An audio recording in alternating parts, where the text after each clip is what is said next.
Hi, my name is Heath and I'm from Outcomes Fitness, and today I'm going to be talking you through the abdominal muscle group and how to activate these muscles. So there's 5 main groups of muscles here. The first one is the pelvic floor muscles, and this is a small group of muscles that sits at the base of your pelvis. Its primary role is to help stabilise your pelvis and also to help control bodily functions. So there's a couple of different ways that you can work to activate these muscles. The main one is to think about stopping yourself going to the toilet. And there's also another way, which is to imagine you're drawing your sit bones together. Now your sit bones are the bones that sit at the bottom of your pelvis, and they're the ones that you feel when you're sitting down on a chair.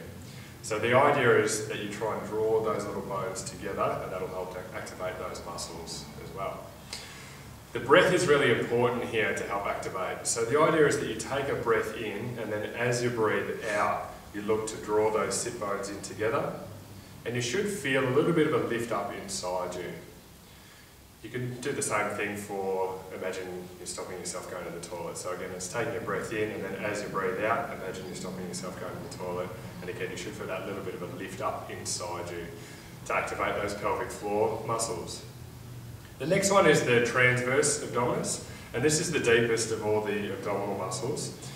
Its fibres run across your body, and it acts like a bit of a corset that wraps around your body. So it starts from the top of the pelvis here, and then runs through up into the side, through the ribs, up into the diaphragm, and then connects into the midline, and then does the same on the other side.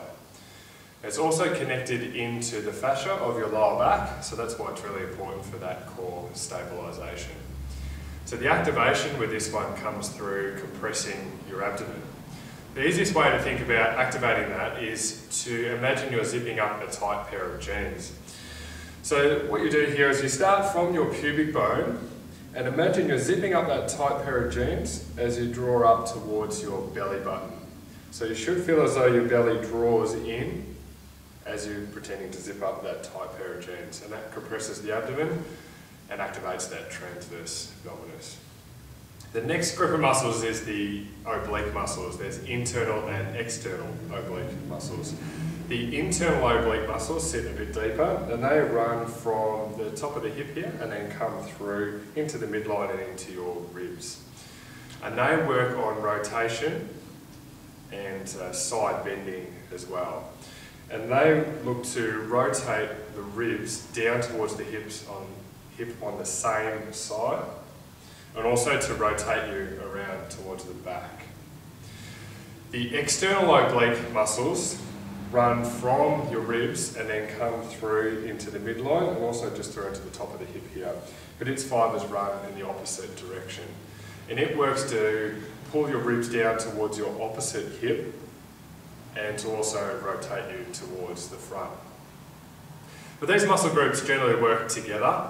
So if you're rotating to one side, the internal oblique is working to pull the ribs down towards the right hip here, and then the external oblique is working to pull across as well. So they generally work together, internal on one side, external on the other. And then the other main muscle group here is the Rectus Abdominus, and this is the most superficial of all the muscles, and it runs from your pubic bone up towards the centre of the rib. So that's that six-pack muscle that you can sometimes see. This one works to flex your spine, so it works to pull your ribs down towards your hips.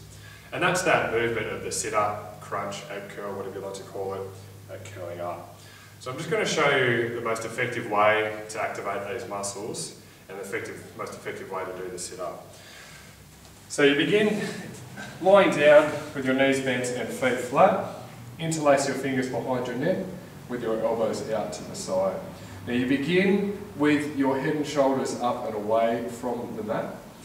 You take a breath in, and then as you breathe out, you curl your ribs in towards your hips. Now you're only looking to lift 5 to 10 centimetres.